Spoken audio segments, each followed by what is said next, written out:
Happy Sunday, guys. Kaya gusto ko lang batiin yung asawa ko ng isang maligayang ano ba Tagalog sa Happy Father's Day? Maligayang pagkaama sa iyo. Happy Father's Day, Nick. Hiling ko lang sa iyo na sana habaan mo pa yung pasensyan mo sa anak mo. Kasi as a parent, talagang susukatin yung yung pasensya ng mga magulang sa mga anak.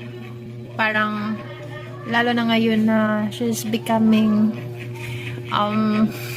matured at parang gusto niya na yung mga decisions na niyang masusunod, which is hindi naman pwede na payagan mo sa lahat ng pagkakataon kasi nga tayong mga magulang mas alam natin kung ano yung kakabuti ng mga anak natin. So sana wag masyadong stricto kasi kahit pa paano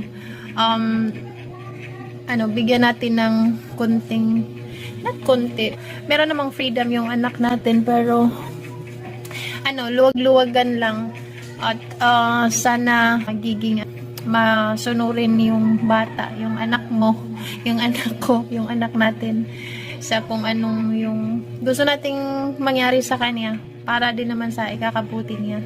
Pansin ko din kasi sa'yo na actually pareho tayo para na high blood tayo, and that's part of being a parent. So yeah, ayun, wag lang masyadong stricto siguro sa anak mo. Isang anak lang kasi meron tayo. So parang pag hindi natin na maximize yung patience natin, parang wala tayong karapatan humingi ng isa pang anak. Ayun lang, Happy Father's Day, Nick. Sana ma-enjoy mo yung araw na ito kasi nga Father's Day, at ingat lagi. We love you, Nick.